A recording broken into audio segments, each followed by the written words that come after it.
안녕하세요. 책 읽는 뮤즈입니다. 오늘 소개할 책은 나는 이제 마음 편히 살기로 했다. 가바사와 시온지음, 조혜선 옮김. 포스트 코로나 시대에 마음 건강을 챙기고 싶다면 지금 당장 이 책을 펼치라고 합니다. 출판사 북라이프. 가바사와 시온, 정신과 의사이자 저자, 1965년 일본 삿포로에서 태어나 1991년 삿포로 의과대학 의학부를 졸업했다. 2004년부터 미국 시카고 일리노 대학교에서 3년간 공부한 후 일본으로 돌아와 심리학 연구소를 세웠다. 정신질환 및 자살 예방을 위한 정보 제공을 일생의 사명으로 삼고 유튜브 채널 가바사와 시온의 가바 채널과 뉴스레터 등을 활용해 50만 명 이상에게 정신의학, 심리학, 뇌과학 관련 지식을 전달하고 있다. 일본에서 대중적인 활동을 가장 활발하게 하는 정신과 의사로 유명하다. 이 책은 페이지 수도 꽤 많은 480페이지까지 있고요. 내용이 정말 너무 좋은 부분들이 많아서 삶의 교과서로 삼아도 좋지 않을까, 저는 그런 생각이 들었습니다. 1판 1세는 2021년 3월 23일. 들어가며 스트레스에서 자유로운 사람이 되자. 우선 질문이 있다. 스트레스는 아예 없애는 편이 좋다? 예스일까? 노일까? 일반적으로 스트레스 없애는 편이 좋다고 생각하기 쉽지만 스트레스가 전혀 없는 것도 문제라고 하네요. 때로는 인간관계에서 스트레스를 받기도 한다. 하지만 이를 해소하기 위해 자신의 성격이나 태도를 되돌아보고 상대의 기분을 헤아린다. 조금이라도 더 나은 인간관계를 만들기 위해 쓴다. 이러한 노력은 인간적인 성장으로 이어진다. 이와 같은 종류의 스트레스는 좋은 스트레스다.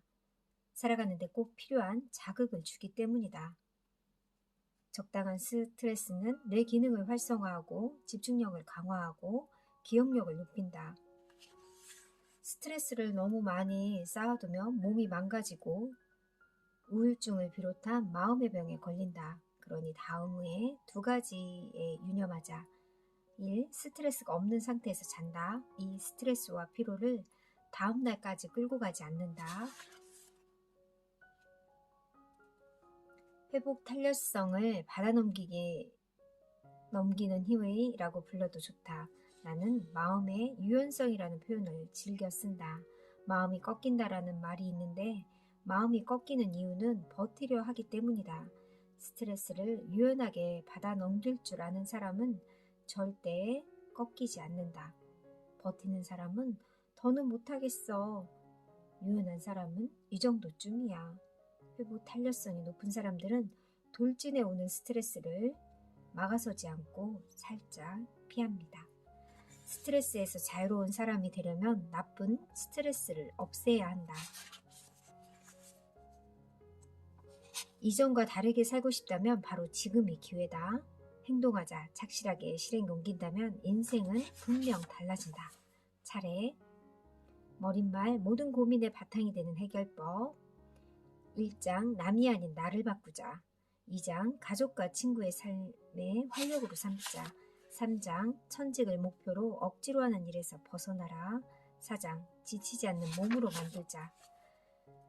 5장 마음을 가다듬고 새로운 자신으로 업데이트하라. 맺은 말 정신과 의사가 도달한 궁극의 사고법. 이 책의 특징. 1. 누구나 고민하는 문제의 90%를 해결한다. 2. 투두를 집중적으로 다루었다. 3. 실제로 효과 있는 대처법과 도움이 되는 콘텐츠를 제시한다. 불안은 행동하면 사라진다. 어떤 이유로 고민하거나 괴로워할 때면 반드시 불안이 따라붙는다. 불안은 가만히 있으면 커지고 움직이면 작아진다. 불안을 없애는 방법은 간단하다. 행동하면 된다. 몸을 움직이면 불안은 반드시 가벼워진다. 아무것도 하지 않으면 불안은 계속 커지므로 뭐든 하기만 하면 기분을 바꿀 수 있다. 3가지를 실천하자. 확실하게 행동할 수 있는 대처법. 투두를 제한하겠다. 1. 말하기. 2. 쓰기. 쓰기는 한층 강력한 아웃풋 행동이다. 고민을 글로 적기만 해도 스트레스가 풀린다. 매일 일기를 쓰면 스스로를 통찰하는 힘이 길러진다. 3. 움직이기. 지금 당장 밖으로 나가서 100m를 전력 질주하자. 마음이 꽤 개운해질 것이다. 가장 좋은 방법은 운동이다. 마음이 불안하다면 우선 행동하자.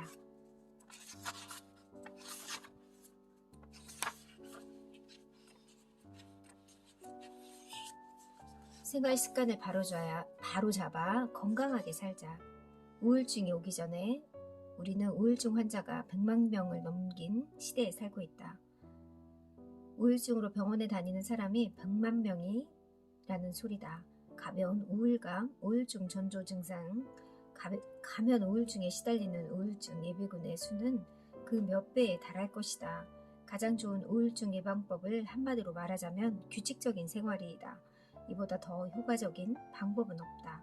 수면 부족, 운동 부족, 흐트러진 식습관은 모든 규칙적인 생활에서 벗어난 것이다. 1년 이상 만성, 불면에 시달리는 사람과 깊이 자는 사람을 1년 동안 조사한 결과 전자의 경우 우울증 발병률이 40배나 높게 나타났다.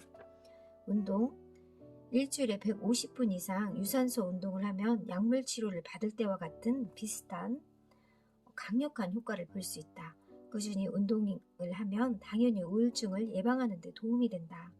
하버드 대학교 연구에서는 신체 활동이 많거나 운동을 즐기는 사람이 우울증에 걸리는 비율이 20에서 30%나 낮은 것으로 나타났다. 운동을 하면 세로토닌의 분비가 활발해지고 수면의 질이 개선되어서 스트레스 호르몬이 낮아지고 장점이 많다. 휴일에 1시간씩 운동하는 습관을 들이자. 식습관 꼭꼭 씹어 먹는 것도 매우 중요하다. 아침밥을 느긋하게 씹어 먹기만 해도 이른 시간부터 세로토닌을 활성화할 수 있다. 음식을 천천히 꼭꼭 씹어 먹는 것도 우울증 치료에 도움이 된다. 수면 최소한 6시간은 확보하자. 운동 하루 20분, 일주일에 150분 이상 빨리 걷거나 달리기 같은 중간 강도의 운동을 하자. 식사 하루 3끼 균형 잡힌 식사를 한다. 녹차나 커피를 하루에 한두 잔 마신다. 이러한 습관을 바탕으로 생활화하면 규칙적인 생활과 건강한 생활이 된다고 합니다. 최고의 아침 습관 산책을 하자. 마지막으로 소개하고 싶은 전략은 아침 산책이다. 아침에 일어나서 1시간 이내에 15분에서 30분 정도 산책하는 것이 전부다. 마음의 병이 잘 낫지 않는 사람은 대낮까지 잔다. 대낮까지 자던 환자가 아침 산책을 시작하면서 증상이 눈에 띄게 개선된 사례를 다수 관찰했다. 마음 건강을 유지하는 데 아침 산책이 가장 효과적이다. 저도 이 말에 정말 동감합니다.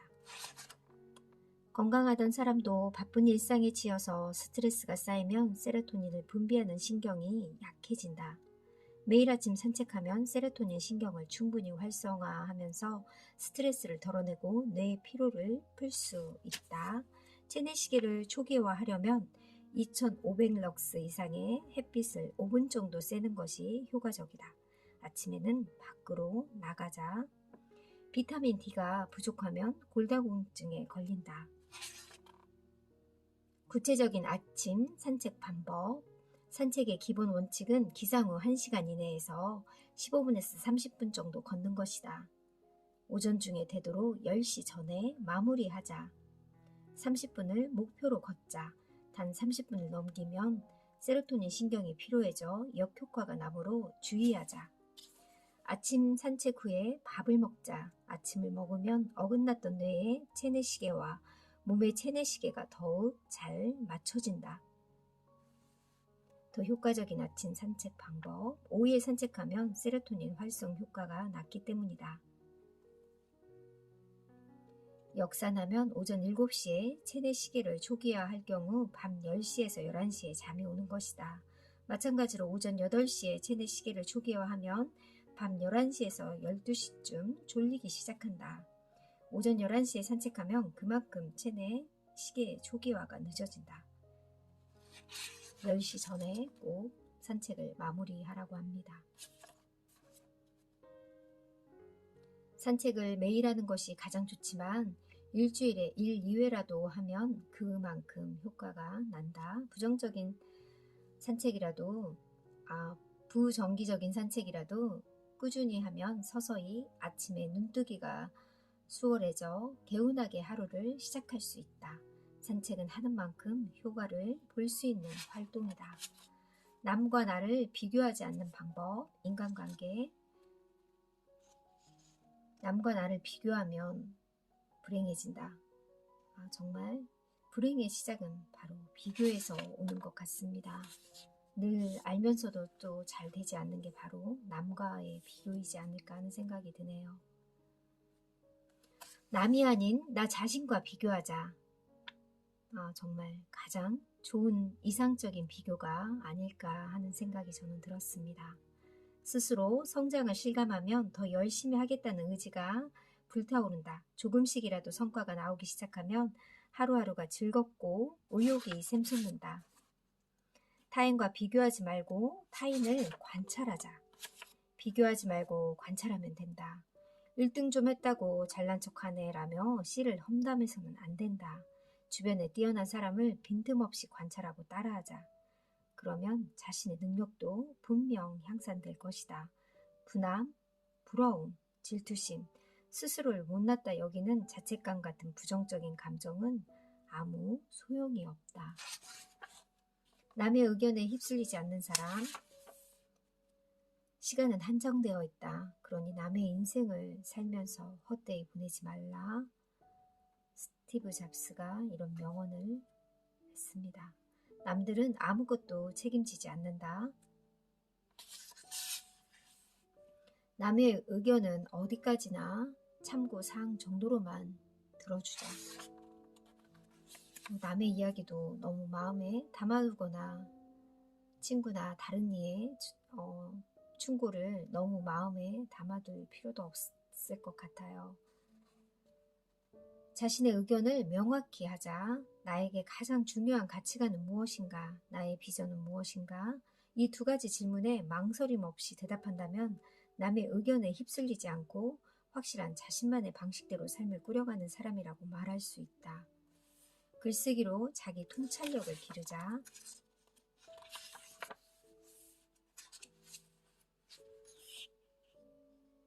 신뢰의 5단계, 1단계 경계, 2단계 의심, 3단계 이해. 우린 대체로 성향이나 가치관이 비슷한 사람과 친하게 지내고 싶어 하는데 심리학에서는 이러한 경향을 호모필리라고 동종 선호라고 부른다. 같은 지역 또는 대학 출신이거나 같은 취미를 공유한다는 공통점을 발견하면 단숨에 관계가 깊어진다. 4단계 공감, 경청의 기법을 활용한다. 마음속에 담아둔 자신의 비밀, 약점, 단점을 털어놓으면서 자신을 드러내는 방법도 효과적이다. 5단계 신뢰, 접촉 횟수가 늘어날수록 두 사람의 사이의 친밀도는 높아진다고 합니다. 신뢰할 수 있는 사람과 신뢰할 수 없는 사람을 알아보는 방법. 신뢰할 수 있는 사람을 만나면 함께 보내는 시간이 즐겁고 긍정적인 영향을 받는다. 배울 점이 많기 때문에 자기 성장을 이루는 데도 도움이 된다. 비즈니스 파트너로서도 믿고 거래할 수 있다. 누군가를 싫어하면 티가 난다. 인간의 커뮤니케이션은 언어적 커뮤니케이션과 비언어적인 커뮤니케이션으로 나눈다. 누군가를 미워하면 상대도 미움이라는 감정을 되돌려준다. 즉 상사를 싫어하면 할수록 상사는 부하 직원이 표출하는 비언어적 메시지를 무의식적으로 감지해 더 차갑고 까다롭게 군다. 다른 사람을 판단할 때는 좋은지 보통인지를 생각하자. 친하게 지내고 싶은 사람과 그 정도는 아닌 사람들 중에서 선택하자. 남의 험담을 하지 말고 장점을 찾자. 남을 욕하면 스트레스가 풀릴 것 같지만 실제로 그 반대다. 잊고 있었던 사소한 에피소드까지 다 떠올라서 상대의 단점과 결점이 더욱 강렬하게 남는다. 남을 안 좋게 얘기하는 버릇만 고쳐도 인간관계는 달라진다. 남에게 미움받고 싶지 않을 때의 대처법. 아무에게 미움받고 싶지 않은가라는 질문을 했더니 42%가 그렇다라고 대답했다. 127의 법칙, 호감의 법칙인데요. 10명이 있다면 그중 1명은 반드시 당신을 비판한다. 당신을 미워하고 당신도 상대방에게 호감을 느끼지 못한다. 그리고 10명 중 2명은 서로의 모든 것을 받아들이는 절친한 사이가 된다. 나머지 7명은 어느 쪽에도 해당되지 않는 사람들이다. 유대교 가르침, 미움받을 용기. 자신을 싫어하고 비판하는 사람이 1명이라면 응원해주는 사람의 수는 그 9배나 된다는 이야기다. 상대의 감정은 상대가 감당할 문제다. 맞아요. 타인의 감정은 통제할 수 없으며 상대가 자신을 싫어하는지 어떤지 걱정해봤자 아무런 소용이 없다는 사실을 명확히 이해하자. 속마음은 드러내야 할까 말아야 할까? 속마음은 친한 사람들에게만 드러내는 편이 낫다. 얕은 관계인 사람에게 속마음을 말했을 때 이해받지 못하거나 거부당하는 것은 당연하다. 큰 마음 먹고 속마음을 말했더니 분위기가 험악해지거나 속내를 털어놓았는데 이해해주지 않아서 상처받은 경험이 있다면 애초에 속마음을 밝힐 타이밍을 잘못 골랐기 때문이다. 대인관계의 3중원이라는 개념을 설명한다. 원의 가장 안쪽을 차지하는 존재는 중요한 타인. 속마음이 진심을 털어놓을 필요는 없다. 속마음을 말하면 오히려 오해를 사고 상처를 받거나 반대로 상대에게 상처를 입히는 문제가 생긴다. 속마음은 정말 친한 사람에게만 말하자. 친하지도 않은데 속마음을 털어놓는 것은 상대에게도 민폐라고 합니다.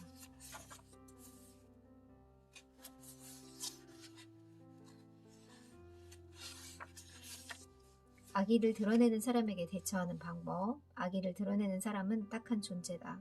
우월 컴플렉스라고 부른다. 누군가가 악의를 드러내면 미운팅을 시도한다면 열등감이 심하고 마운팅을 시도한다면 열등감이 심하고 우울 콤플렉스를 달고 사는 딱한 사람으로 여기자. 정체를 알면 마음도 편해져 냉정하게 대처할 수 있다. 흘려보내자 가볍게 넘긴다. 언어적으로 반박하지 않는 것이 중요하다. 체면을 손상시키면 자신의 존엄에 관한 문제로 받아들이고 맹렬한 기세로 반격해온다.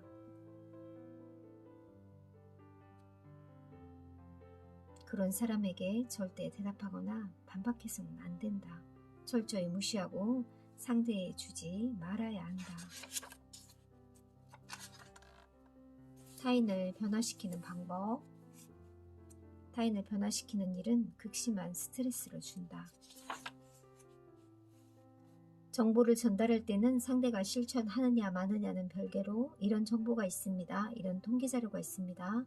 이런 과학적 근거 자료가 있습니다와 같은 객관적인 중립적인 태도로 말하는 것이 중요하다. 스스로 정리정돈하고 만들고 싶을 때는 은근슬쩍 거실 테이블 위에서 정리정돈에 관한 책을 올려두면 좋다. 시킬수록 상대방은 그 행동을 하지 않는다.